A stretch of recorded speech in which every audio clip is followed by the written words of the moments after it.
Good morning.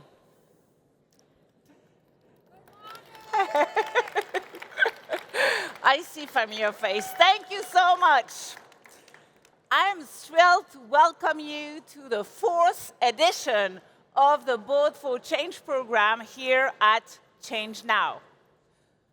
I'm so happy to see you and to see our movement growing.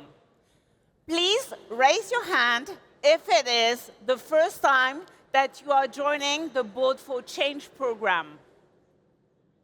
Woohoo! We're going to make this experience unforgettable, believe me. We are here because we believe in business as a force for good. And we know that the future of business is being shaped in the boardroom. So today, we are facing, and we've seen that for 3 days, so many challenges. And the headlines may feel heavy, right? But what I believe is that every great challenge, like great opportunity, it's an opportunity for courageous board leaders to shift, not incrementally, no, but fundamentally, from guardians of continuity to stewards of better futures. So how do we get the board on board? 1 out of 2 board members, and you are several in the room, do report a lack and very low confidence, in fact, about managing all those emerging challenges. But we know that change is possible. And for that, I'm thrilled, as we're entering this new era of leadership and governance, to welcome incredible, amazing, courageous board leaders. So let's begin.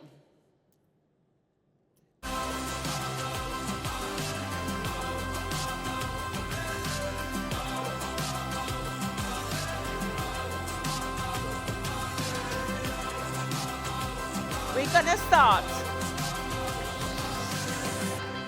going to start with an amazing session, the chair imperative. I'm thrilled to welcome on boards amazing leaders. So chairs are the leaders of the board. And I believe that the chair imperative in this new era is fundamentals. So we are welcoming pioneer leaders that many of you know. Jean-Paul Agon, chair of L'Oréal and HEC. A lot of fans here. You have an amazing leader, Angeles Garcia-Poveda, one of the 2 women chair of the CAC 40, please, and chair of Legrand group.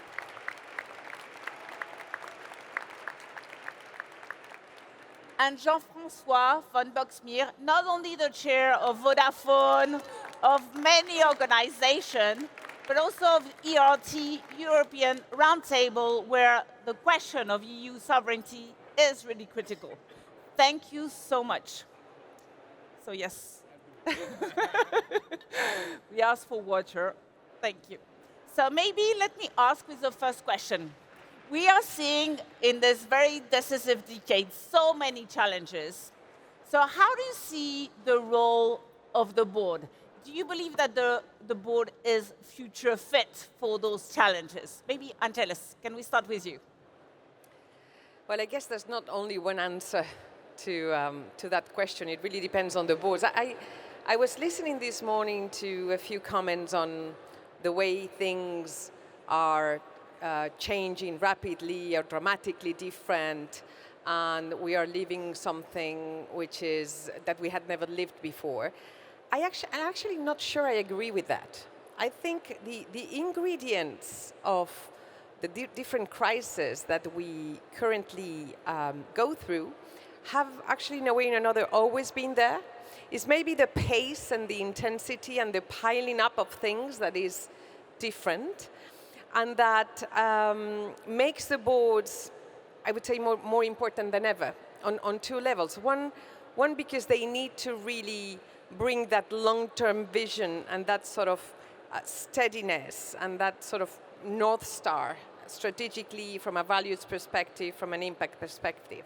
But at the same time, they need to be much more agile because just like flights correct their trajectory maybe 100 times a minute to get to the right place, we are in a context where we need to be much more on a reactive and agile mode as board members to make sure that we fulfill our role, which I argue is to make management more successful. And to make management more successful, we need to bring an extra perspective, an extra pair of eyes, make sure that we correct the biases, make sure that we bring a fresh look, make sure that the view of the world is complemented with our view of the world. So management is under strain, and more than ever they need that balance, which is delicate to find, between challenge on one side and support on the other side. And I argue you need to give more challenge when things are going well and more support when things are more tough. Yes.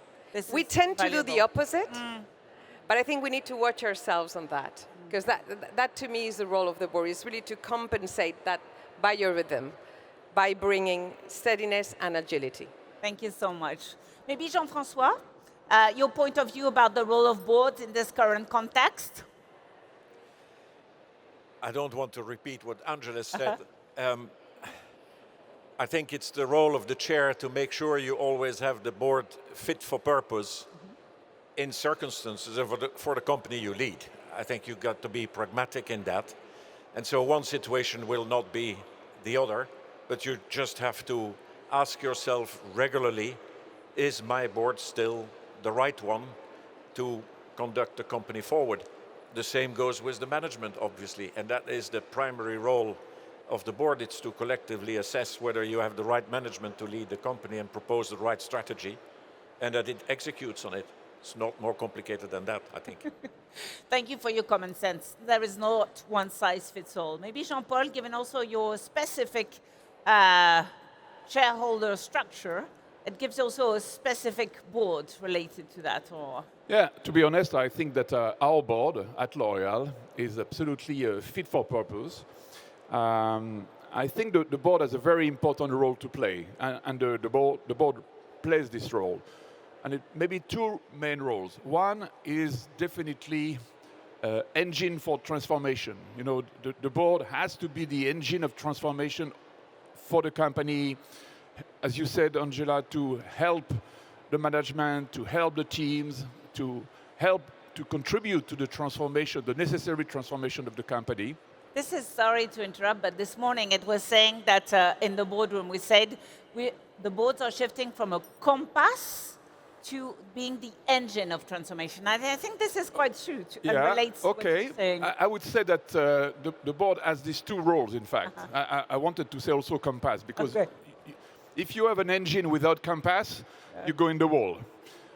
So it's very important to have both, to have the engine that contributes to the transformation, to move forward, but also the compass, because it helps also the management to keep always the big picture, the long-term plan, the long-term vision, which is absolutely critical too. So it's a double role. And our board is really fit for that.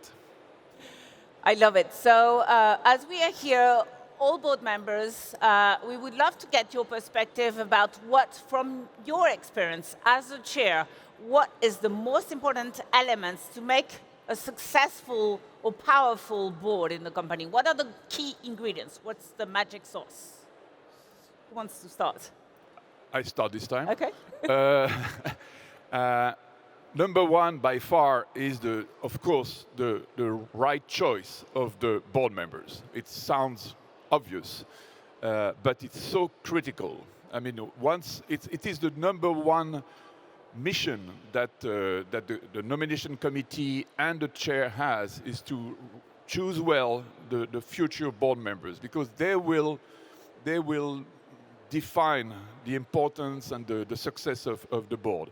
It's very important. And then it's how you embark board members. You know, I think it's very important that board members are really embarked in the company, that they know the company, they understand very well the company, the culture, the strategy, the objective, the history. You know, there is nothing worse than a tourist board member. what I call a tourism member is a board member that comes to the board but doesn't really know, doesn't really care.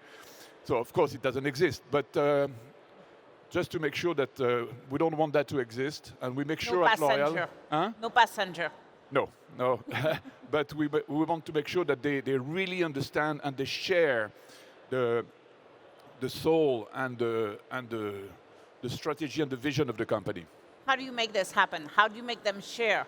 But we do everything we can to make them meet the managers, to visit subsidiaries, to visit factories, to visit laboratories, to understand the history, to make training for them on all subjects, so that they are really part of the company. They are not just, they don't just come to the company for a board.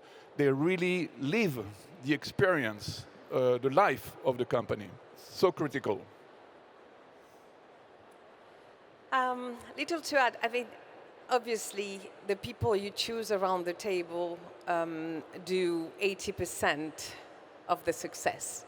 And one of the things that I'm often reflected about is, in a world where we are confronted with new topics that come to us and where we need to relatively quickly build a view and an experience, is it good or bad to have specialists? And there's been a lot of fashions around having, your CSR specialist and AI specialist, and back in the days, your digital specialist. And actually, I do believe the more complex the situation, the more you need very, very strong generalists. People who have been exposed to things. I mean, at the board of Legrand, we have more than half of the people around the table are either sitting CEOs, either former CEOs. And they have a transversal view on the world. They can speak peer to peer. They have this constant perspective on what's going on with 2 steps of distance, and they can work across topics as opposed to one single topic. So that's for the experience. And then there's the attitude and the posture. And there, I would say, to define it shortly, what we need is people whose curiosity is larger than their ego. So people who are there not for themselves, but to bring something to somebody else, and are constantly questioning themselves. Because that's the other part, is we do need to train as board members. We need to continue acquiring skills. We cannot stop with the luggage we had after 30, 40, 50 years of experience, because the times are changing. So it's our responsibility as board members to do that. It's also my responsibility as chair to propose ways to do it. So one of the things we do is once a year we devote a day to what we call the working session. I didn't dare to call it training session because they're all too experienced for that. I call it working session. And we bring external speakers, very high level, on different topics that we agree upon together. So 5 years ago we did climate, 6 years ago, then the next year we did technologies, then we did geopolitics 3 years ago. We probably need a refresh. So we pick those areas where we need a little more varnish, because we know that they will detain in our conversations. This is so true. And one of the chair that I also enjoy a lot is Jean-Christophe, the chair of the Agon group, who says, I want givers. I want givers, people that give more than they take when they join the board. I think that's also from your fact. So Jean-François, what are the most critical ingredients as a chair to make your board meaningful or successful? For the chair, it's to be a good orchestra leader, I suppose, because my colleagues have spoken about the orchestra. And I think you have to select the best soloist, but making an orchestra out of it.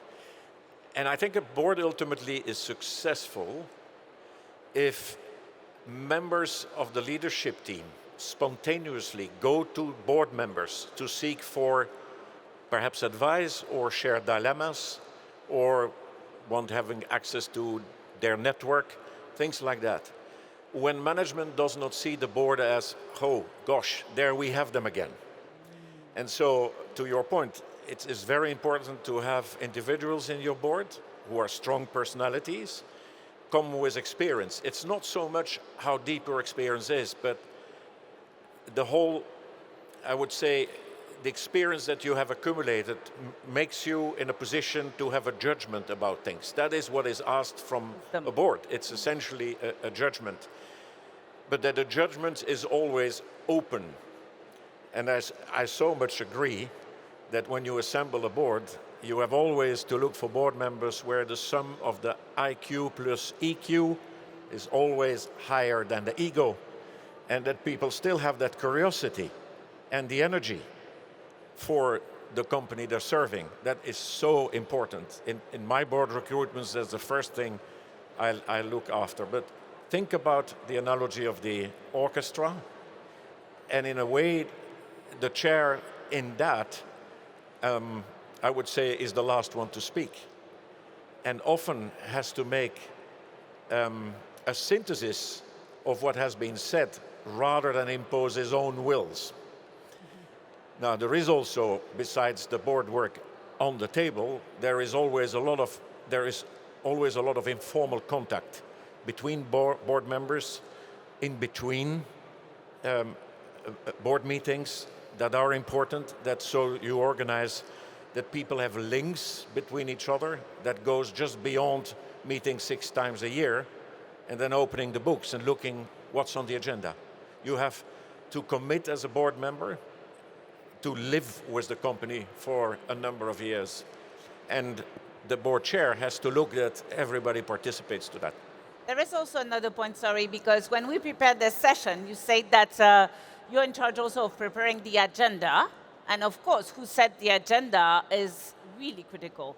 And Jean-François, if I may start with you, you say that you care very much about dedicating sufficient time about choosing the right people within the executive team. This was one fundamental point about a successful board. Yeah, I think a board should always be very balanced in the time it allocates to capital allocation as well to people allocation, I call it. Often when you only look at the capital allocation, which is business cases, numbers, you miss the important part is the people who bring that all to work. And it starts at the top. And I think the board should have an involvement in constantly assessing what for people do you have at the top of the executives, but also how works the selection process in your company to make sure that generation after generation you have the right leaders coming from within the company to the top. This is something that is very impressive at L'Oréal because you help people grow along the way. Absolutely. You know, at L'Oréal, 100% of the top managers are, not 100%, we have some exceptions, by the way, in front of the room here. 2 exceptions, 2 beautiful exceptions, but usually, let's say, the top managers of L'Oréal have spent their life with L'Oréal. You know, I'm sorry to say that, but I have 48 years with L'Oréal, which is probably a record. No, it's very important. You're right. The role of the board, I totally agree with Jean-François, is really also to help the company prepare and train and prepare the next generation of managers. I would like to add something to what has been said because it's difficult to add a new idea because we so much agree all together. I think what's very important also in a board is the sincerity and the openness of the conversation. You know, I think a board works only if, and that's a role of the chair also, is to install an atmosphere, a climate of perfect sincerity, perfect transparency, where the management can really express everything they want to say, you know, their convictions, their success, but also their challenges, their difficulties, and because the board is there to help. It's very important to understand that. The board is not there to control, the board is there to help. And so the climate you install and the freedom of speech that you install in a board is absolutely critical for its efficiency. That's the role of the chair. I cannot agree more. And I think it's one of the key roles of the chair. Sometimes I think about myself. It took me a little time to actually learn how to really read the room, in particular because I started my first board, my first chair meeting was during COVID. So I was doing that through a screen, which wasn't really making things easier. But then, thank God, we found each other again. And there's always a part of unsaid. There's always a part of between the lines. And I think the role of the chair is also to be very attentive to what I call the thought bubbles. You know, these things that are, you see them floating in the room above people's heads. And your role is to burst them. But in a way that doesn't create disruption in the room, but make the unsaid said, the unseen seen. Because what I really want is to have a really tough conversation when needed, everything out there, but then when we leave the room, we need to be in agreement, right? So that's, I think, the delicate part of it. You really want to invite as much debate as you can, but then you really want to build a common position, because there's nothing worse than a divided board when you leave the room. Then that's trouble, right? So, and I think the role of the chair in that respect is really key. It's like a sport coach, right? If I can add, there are two moments of truth for a board. It's when you have to change the CEO and take a hard decision, which is a hard decision. But it is also, conversely, how to support a CEO when he's in difficulties and when all the odds are against him or her, and you have to support that person nevertheless through the storm. Those are the two moments of truth of a board and having spine. So given here this room of amazing board members, what is the one thing that you would love for them to take away from your session? So I'll start alphabetical order. It's difficult because everything that has been said is very important. You know, if there is one thing I would really advise to the board members in the room is, again, know your company. Know the company you're working for. Because if you don't know the company, honestly, your contribution will not be very useful. On the opposite, if you know the company, the more you know the company, the more you're part of the adventure of the company, the more your contribution will be decisive, and the more your role, your added value. Because I think at the end of the day, you have to think in terms of added value. If I'm a board member, what added value do I bring to the company for I'm a member of the board? So know your company, be part of it, be part of the adventure, be inside.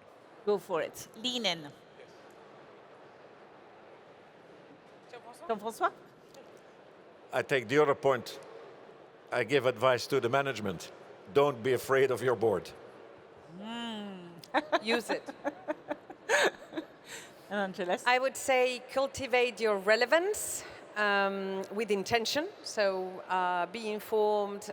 Look at the world with the company where you're serving's eyes, because it's not your full-time job, but you can have it running in your head like an open app and help you capture what's around you that can be relevant to the board conversations. And the second thing is cultivate your independency of mind, because when we are together, inevitably we tend to listen to each other, thank God, but sometimes just a tiny little bit too much. And when you have a strong conviction inside, don't be afraid to ask the question, don't be afraid to go against the room, don't be afraid to be the contrarian. As long as you contribute to building a consensus, it's actually useful. Thank you so much for every one of you. Thank you for this session. Thank you. Thank you. Please join me in sharing a round of applause. Thank you.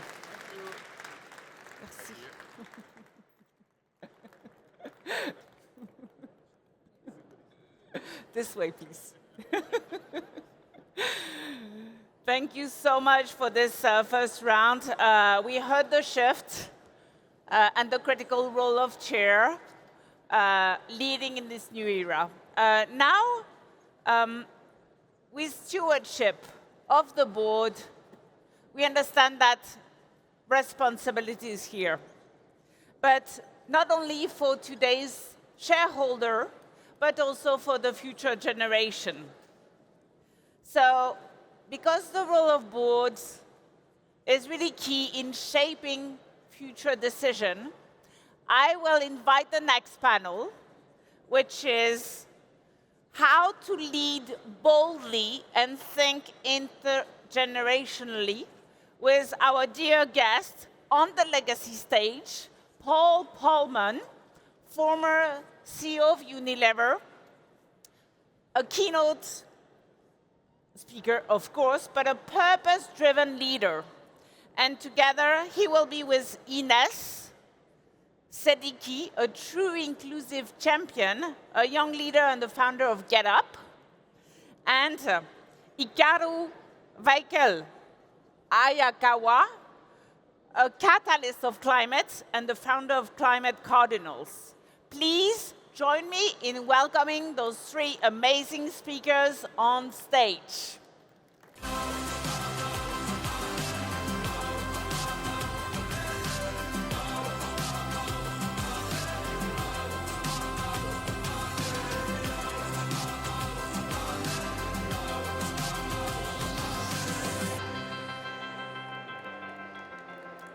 Can we have somebody to change the glasses of water?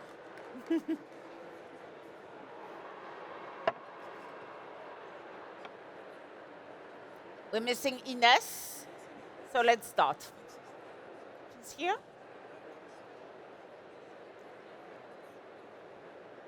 I'm thrilled to have this panel because, you know, we know that the future is shaped in the boardroom, and we know that boards have a lot of pressure coming from the markets. So I'm going to start with the first question to you, Paul. If boards would govern for the next generation and not for the next quarter, what would it change in the boardroom? Well, I think it will change quite substantially, to be honest. The previous panel was enormous because it was a lesson, the one-on-one in what you need to do to have a perfect board. And what Angela does, or Jean-Paul, or Jean-François, they are great board members, great chairs to lead these boards. But unfortunately, if you look at the statistics of the, the S&P 500 companies or others, the reality is far from that. If everybody would be as responsible as they were, we would not be sitting here. Please welcome Inès.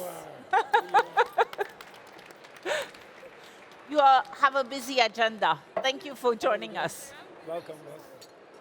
But if you look at the reality, if you look at a study that we did on 5,000 companies, less than a quarter of the CEOs see the board as value creators.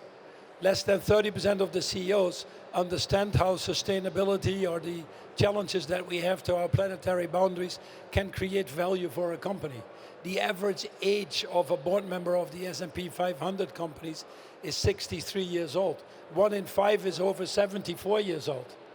You know, most of them were born 20, 30 years before the CD was invented. And this generation doesn't even know what a CD is anymore. So we do have a problem.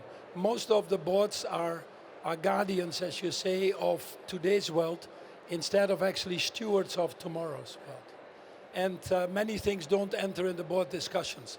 Less than 40% of boards actually discuss climate and decarbonization plans. And many of them discuss them pro forma because very few are in line with what we need according to the Paris agreements. Less than 5% of boards actually have plans on nature-related risks, which is actually much more imminent and a much bigger risk. So there's an enormous gap between... A huge gap between what boards need to do and the reality of things. And a huge gap between the outstanding chairs that you just saw and the reality in the marketplace. This is why I'm this way, so I always invite pioneers, because I want, as a leader, to show that change is possible. That's a choice. But thanks to you, we all know now that there is a huge gap, and those numbers, you heard them. So what would be your call to action for the boards to invite the vision of what they could do for the next generation? Yeah, no, well, thank you so much for having us. And what I'd say is, yeah, including young people in decision making, but also beyond that, pairing access with capacity. So, of course, as an activist, like in the nonprofit sector, we often use very different language. We think very differently about issues, but then we have an incredible perspective when it comes to thinking about people, planet, and workers.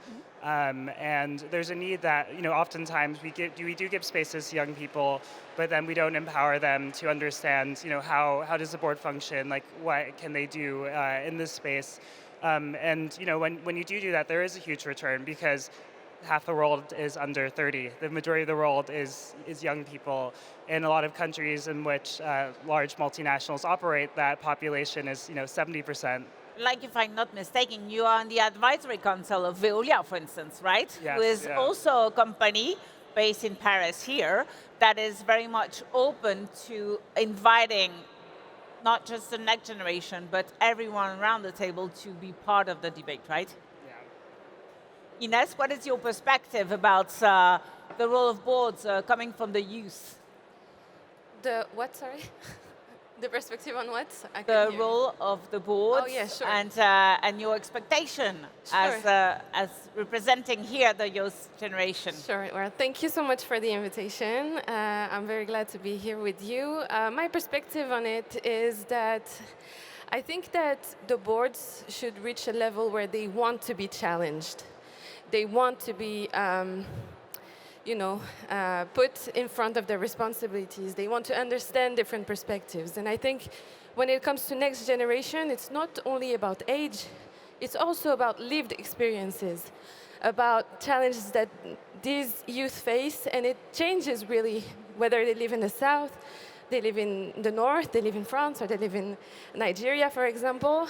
And I think that everyone sitting here today is really willing to do that, to make that step, to understand the gap that they have to bridge in the next years. And two things I want to say about that is that, so the first thing is, so when I entered first time the board for Deloitte Foundation for Education, it was my first time being in those kind of spaces. And the first reactions I had is to ask why. Why we do this? Why we do it this way? Why did you choose this topic? And I think in this work, in this process of wanting to be challenged and trying to innovate in, in a way of finding ways to create change, people, one needs to be prepared for that, to be asked questions, to be challenged. And I think that's a really, really important part of, it's not always comfortable to do this work, but it's okay. Thank you for being here. Thank you so much. and Paul, I remember very much last year here, actually, on this stage, you invited everyone, and I love this call to action every time I share it, is to have an empty chair, right? This is what you did at Unilever. Maybe you can tell us more about it. Well, I think it helps to focus the mind. If you put a chair in your boardroom that is the planet, because it often isn't listened to, and yet it sends very strong signals. If you have a chair there for your citizens that you serve, and if you actually have a chair for the people that will never be present, which is actually not the young people, it's the future generations.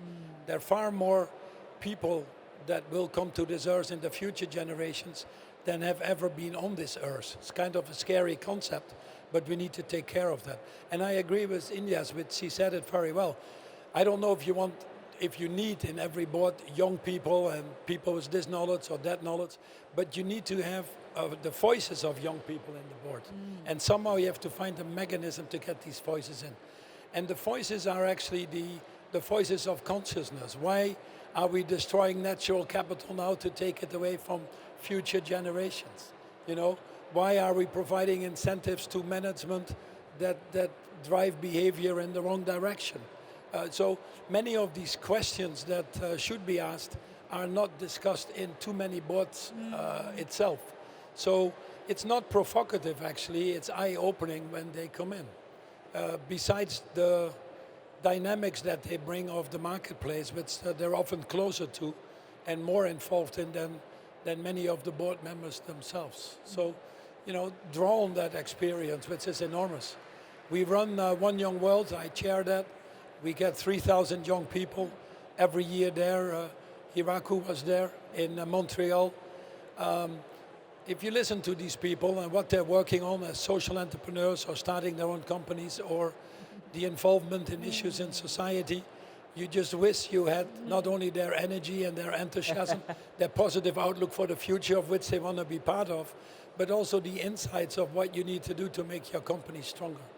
And so many of them fail. I like that discussion of the previous panel on ego or no ego, but it also has to have eco and no eco. And many of the boards have high egos of the guys and less discussion about the eco that keeps us alive. And that's why young people can play a big role. This is so true. We see it every single day. There is one thing, actually, that distinguishes companies that are transforming versus others are the ones that are setting up collective governance. So it's mechanism of governance, not just listening to voices.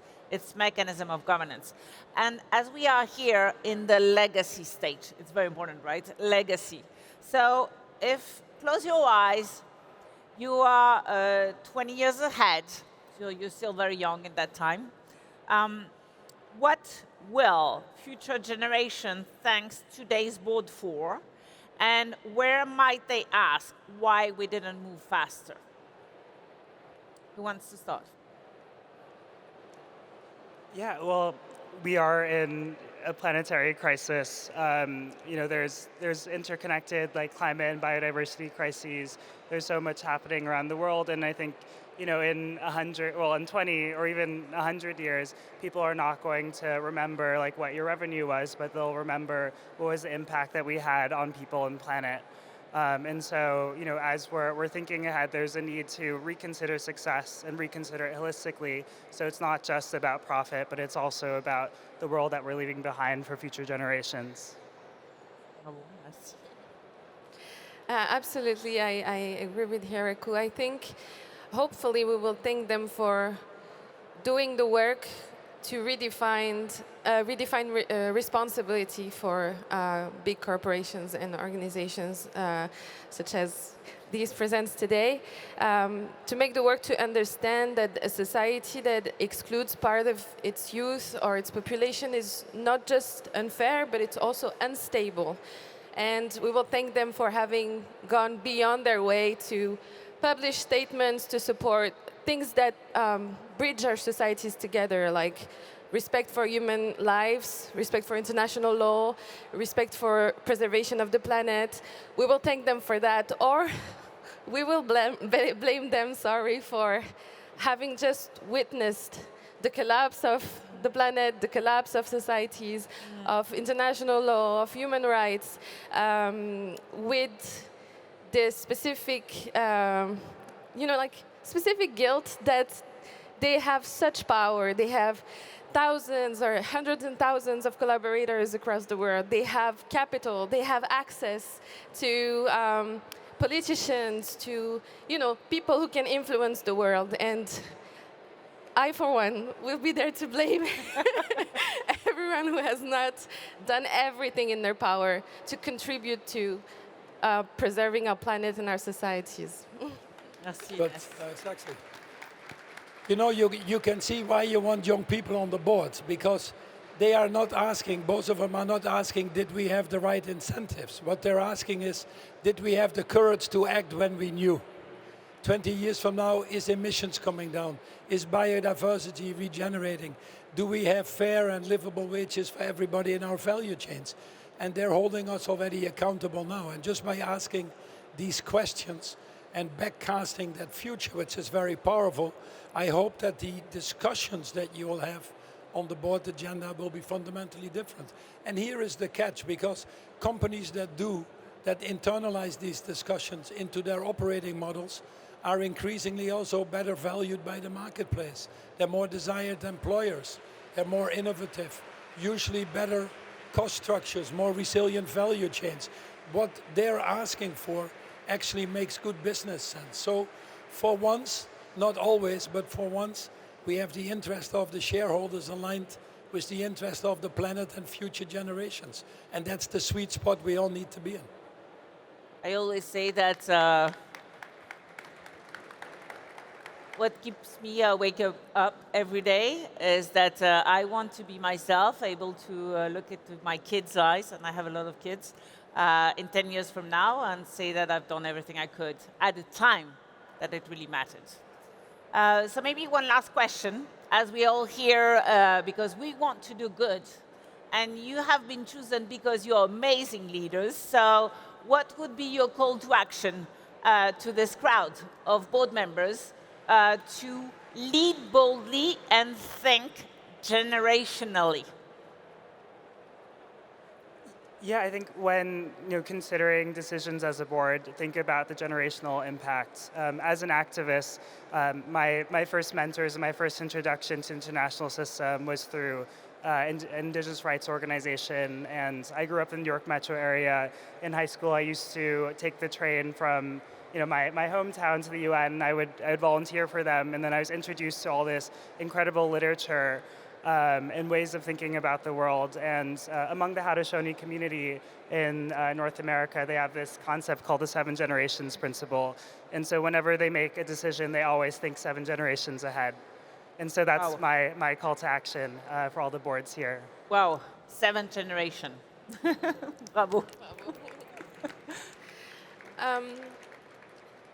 For me, I think a couple years ago, I used to work in a major auditing firm, and I used to do CSR auditing. And every industry, they had a list of areas where their job, their industry might impact environment, for example. I think every board should start working on this grid on social impact, like every area of the industry where it has an impact on human beings, on culture, on social cohesion in the country they operate in, and start engaging in this reflection to materialize all the aspects where a big corporation can have impact. I also think that maybe just table this talk for the next board meeting. I've been to change.org and I heard amazing things. Maybe we can schedule a challenging session and we can find the most radical person around us to come in and tell us, put us out of our comfort zone and try and think for ourselves on how we can improve our systems. This is a very good call to action. Here in the boardroom, if you want to invite young leaders from your organization or beyond, there is also many youth coming to Change Now. There is a youth parliament coming up right now. So don't hesitate if you want to have a conversation with the youth. It is possible. Please contact Change Now. Johan Rockström kicked off this Change Now 2 days ago, and he talked about 7 of the 9 planetary boundaries being beyond what is acceptable limits. We're not anymore talking future generations. I always thought I was fighting for my children or grandchildren. We're actually, in many parts of the world, fighting for ourselves. So the main question to ask is, if you are running a board, how can we profit from solving the world's problems versus creating the world's problems? And is the world better off because my company is in it, yes or no?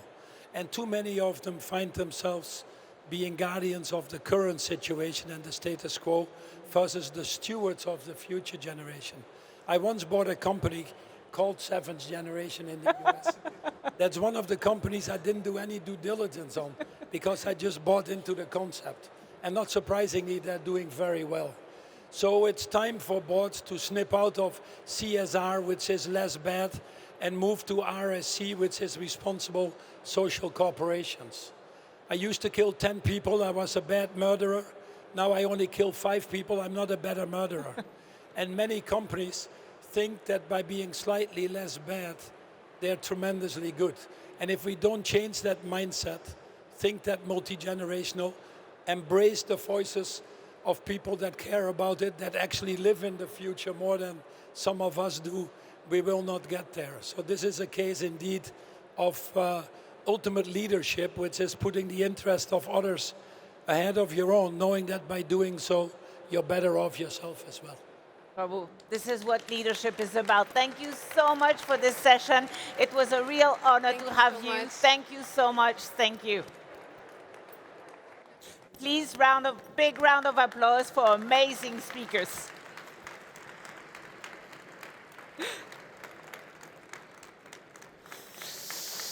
I love the diversity of point of view, and the voice of the youth is always so helpful. They always ask the right question, right? We know that in every room, not just the boardroom. So now, I'm so thrilled, as many of you are, and I know that you have joined also for this session. We have heard the role of chairs with amazing pioneers that are doing so good. We've heard the voices of the next generation. Now let's look at a new form of governance, because this is quite impressive and we will all learn from it. Please join me in welcoming the next speaker on stage, Barbara Martin Coppola, former CEO of Decathlon and now board member of the very iconic Patagonia.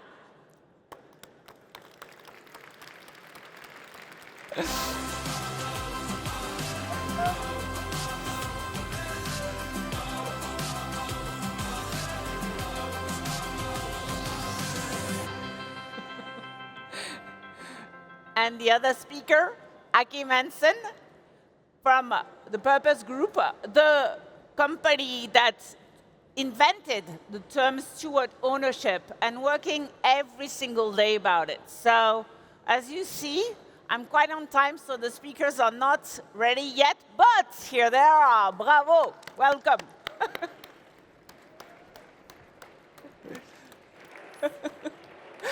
Welcome, Barbara. I'm so thrilled to have you on stage with us. Thank you. Bravo. Welcome. Please take a seat.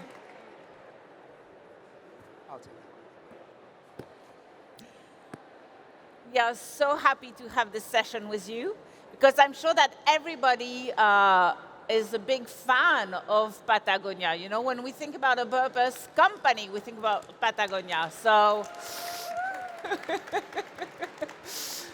this is why we are so keen about this session.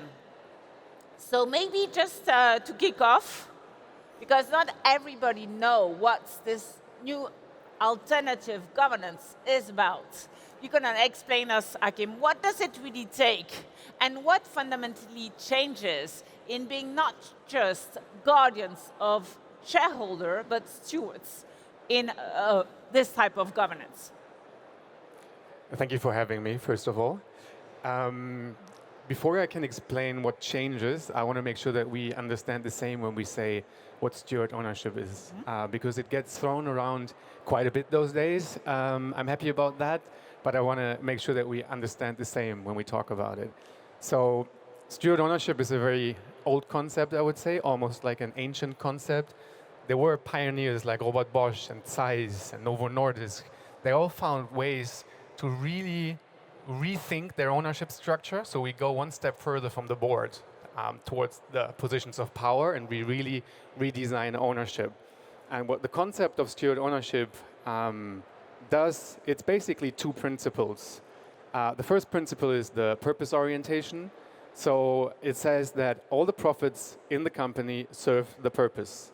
And the second principle of steward ownership is what we call self-determination, right? And that says that the entrepreneurial control of companies always stays with people that are closely connected with the mission of the company. And Which means? Which means what? Which means that you can't buy the control in those companies. Okay. And you don't inherit the control in a normal way, but you pass the control on from one generation of stewards to the next one in trust. And the magic thing about steward ownership is that those are not just two values that you put somewhere in your entrance hall and you talk about it, but you actually enshrine those two principles in the legal DNA of your company in a binding and non-changeable way. So you perpetuate those two principles.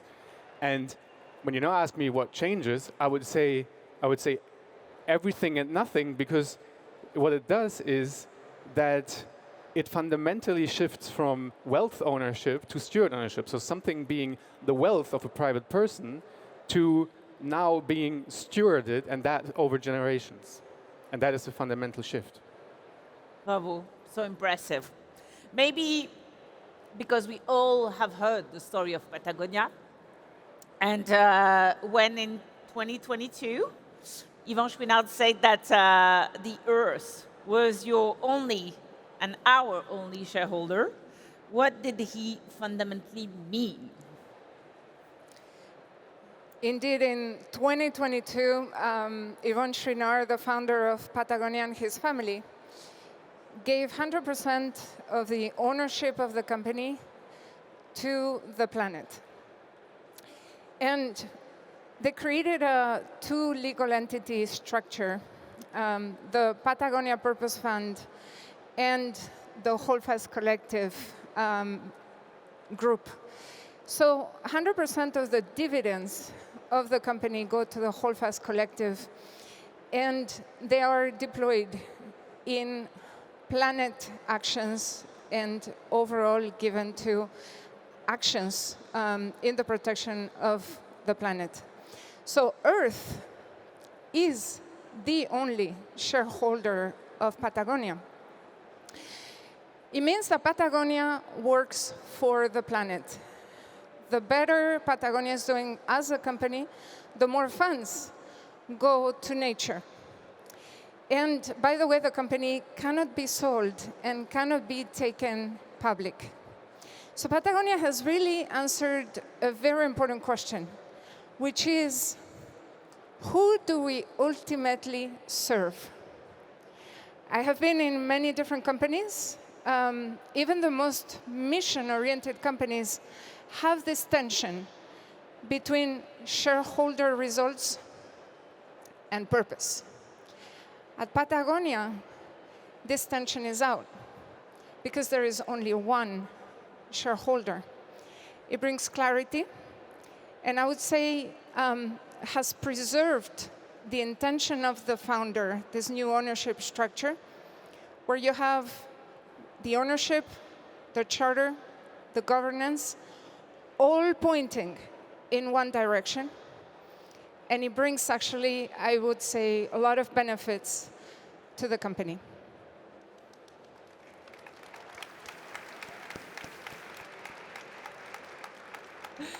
I'm going to continue with you because it seems so clear, so obvious, but it's a learning journey, right? I understand it's a model that has been existing for years, but it's a learning journey. So what have we or have you learned as part of this Patagonia board about how does this really have consequences into a decision you've made or not? Please share some examples so we can best understand. Yeah, the first thing is that it brings an extreme clarity. The clarity because from the executive team to the board to the family that used to own Patagonia, everybody is looking at serving Earth. The purpose becomes the owner of the company. So I'll give you an example. The board is here to actually look at the lenses of the mission for every single decision. When we make an investment, is this investment bringing us closer to the mission of Save Planet Earth? Is this investment going to be good for Patagonia to be here in 50 years? And the second thing that is really, really great is that it's very liberating. It allows for bold moves. When things are so clear, the teams can do counterintuitive movements. You see a lot of people at Patagonia that actually take the mic during these complicated moments and actually voice their concerns. There is leadership and empowerment around, voicing and saying what they really think about a situation. one example, and it's a little bit old, but counterintuitive as well. Patagonia doing this famous ad saying, "Don't buy this jacket." I remember it. I remember that day. Yeah, it's the company that is selling you this jacket, telling you not to buy this jacket, right? And with this, the clarity of the purpose is bringing followership and bringing actually long-term thinking and bringing loyalty and a movement and an influence overall beyond the company. This is bringing growth, and this is bringing actually long-term positive performance to Patagonia at the end. So when we listen to you, Barbara, it seems obvious that this governance model is amazing for family-owned business. So then the question to you is, why not every single family-owned business have embraced this framework? I would say for some family-owned businesses, it is exactly what they can do to enshrine their values, how they have always led their companies into a legal reality. But just to reiterate what I said earlier, let's make sure that we understand, why is this not just something that you put on the wall in terms of values? Why is that such a fundamental shift? It is because if you enshrine steward ownership in a legally binding way, what it does, it changes two of the, I would say, most powerful mechanisms of how power in our societies is distributed. Because what is the normal mechanism how you get into a position of power in companies? First is the rule of money. If you have enough money, you can buy power in a company, right? Elon Musk can buy Twitter. The second very powerful mechanism is what Warren Buffett called the lottery of sperms. What does he mean with that? If you are born into the right family, you by that become an owner of a company. What steward ownership does fundamentally is it adds a third option how power is distributed, because it asks the question, we just pass on the power from one generation to the next in trust. We just pick the most able ones without having been born in the right family and without having to have the most money. And that answers the question that it's not like what Ifshirna did with Patagonia is he decoupled the wealth of Patagonia from private wealth, from its family forever. Mm-hmm. And some families, that is exactly what they want to do to preserve their legacy and make sure that everything is focused on the mission of the company. But for some, it's not what they want, because they want to pass on the wealth over generations. Let's be very clear. And both is okay. We are in a liberal society. If you want to pick wealth ownership, your solutions are out there. If you want to make sure, and you say all the time that you're here for a purpose, and you want to create a world where responsibility is nested in the company, then looking at other models is a very good idea. Can you share with us another example beyond Patagonia that you really love and that is fit for purpose? Yeah, I'm happy to do so. I think what Patagonia did is very close to how the company Bosch from Germany, for example, is designed. They do have a double entity as well, where one is charitable, the other one is not. It's pretty much the same, and it has existed for over 60 years. Even people in Germany who go to business schools don't know that. One of the largest companies in Germany, 400,000 employees. What is their purpose? Completely steward-owned. I don't know. It's it is to create the best washing machine or mechanics. I don't know, but I think for me it's more interesting how the ownership structure is, because that enables them to continuously re-challenge what their purpose is and see how do we best serve. For Robert Bosch, it was really important that it doesn't need an extra purpose over the company. The social mission of the company is serving its customers. If designed well, that is a social act. Entrepreneurship is a social act in itself. And that was his deep belief, and that's why he created that ownership structure, because that represents that entrepreneurial attitude, I would say. And there is also a question that we want to raise, is that we all know that Ben & Jerry has been set up this way. And we had the former CEO of Unilever here that acquired Ben & Jerry. How does this governance survive, if I may say, when joining a bigger corporate or so? Oh, the misunderstanding is that Ben & Jerry wasn't set up that way. That's precisely what was the mistake.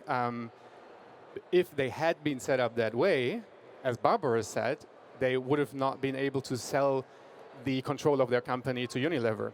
And we had Ben of Ben & Jerry's at one of our conferences, and I think they now understand. What he said is, you cannot live your values if you're owned by an outside entity that doesn't share that value.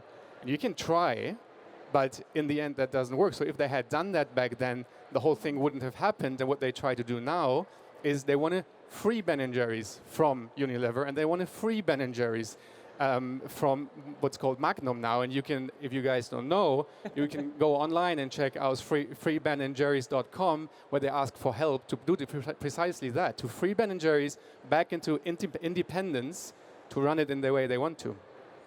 So Barbara, as you just joined the board of Patagonia, how do we make steward ownership more mainstream?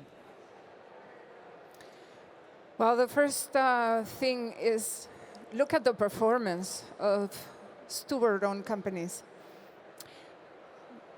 When you look at the performance of Denmark, 60% of the value created in Denmark is by steward-owned companies. They are fantastic examples of long tenure companies with values at the center of it, with purpose, that are doing fantastically well.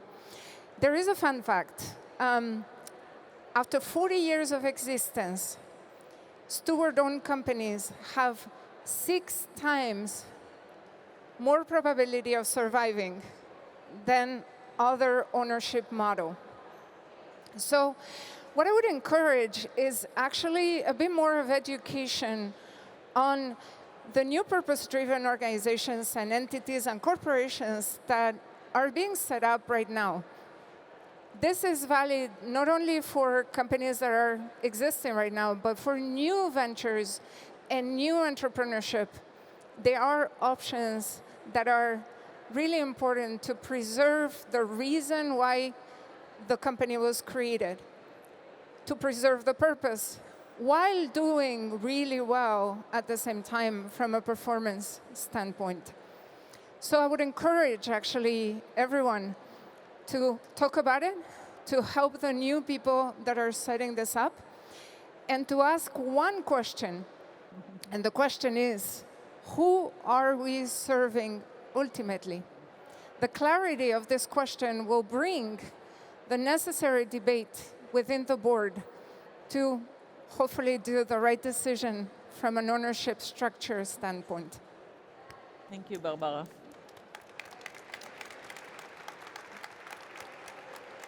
So, Achim, you've been working on this steward ownership for years. How do we make it more mainstream? I have to say that I do believe in the beauty of small islands of coherence before it even becomes mainstream. I think that's super important. But if we want steward ownership to become more mainstream, I think it needs more awareness, more knowledge. I mean, panels like these, because still a lot of people haven't even heard about it. Second, we need very easy solutions, right? Bosch took 40 lawyers 20 years to create their ownership structure. Patagonia did a lot of work to even do the trailblazing of finding those models. So what I think is it needs legal solutions that are easier to implement. And then thirdly, very important, it needs suitable capital to flow into those companies. It needs steward ownership aligned capital that supports those companies and finances the next Patagonias from the beginning on. This is so key. So just to finish this panel, as we have amazing board members here that were thrilled to meet you and learn more about the model, what would be your call to action to them for this session? Well, a call to action would be to ask the question and clarify it. Who are we here to serve ultimately? I think asking this question is going to be starting a debate that might open doors to change and to transformation within boards that are very focused on strategy and risk and succession. But the ultimate goal is to preserve the purpose of a company, the reason for being, and the value creation that a company has over the long term. So I hope that the question is, beyond my tenure in the board, are we setting this up so that this company will continue to thrive and not lose itself and its purpose over the long term. I think the boards have an incredible importance into also showing the way with purpose. Lately, we talk a lot about performance and financial considerations. I think we all have a duty to have an impact on society and have an impact as well on the planet. It's more urgent than ever. So I hope that we all take our courage and we do what needs to be done to inspire the executive team, to allow them to think more than just financial terms and to go beyond, because the new generations are looking at us and we owe the example to show that it works. You can do good and do well at the same time. Thank you, Thank you. Barbara.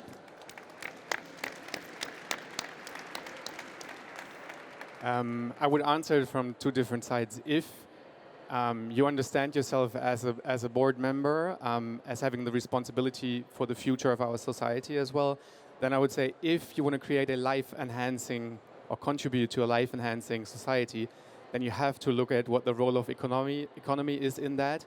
And at the core of the economy sits the ownership question, and really looking at the deep design of that and building that in a way that enshrines purpose and responsibility. If you have that, plus you feel the responsibility of the competitiveness of your own company, then I would say the market is going to push you as well, because I deeply believe that those companies will be the more successful ones. Those are the companies people want to work for, want to collaborate with, want to partner with, want to invest in. So if you take that responsibility seriously, then look at ownership as a competitive edge that it will be in the future, because people will be more sensitive towards that question.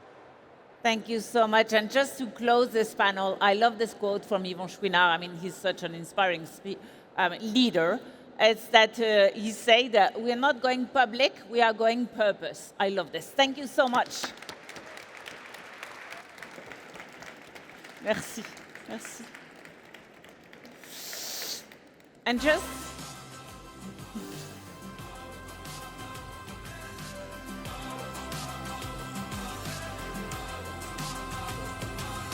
to close the session, if you can cut the music. Yes. Just to close the session, I want to say thank you. Thank you to all the speakers of this morning. Thank you to our dear partners, of course, Change Now, but also INSEAD, IFA, Chapter Zero, and Goodness & Co. And I want to thank in particular my partner in crime, Kevin, co-founder of Change Now, amazing partner in this game. You are wonderful. I love collaborating and changing the world with you. And remember, beyond boards, leadership is a choice to lead, a choice to act, a choice to be courageous. And it's easier to be courageous when we are together. Thank you so much, and enjoy Change Now.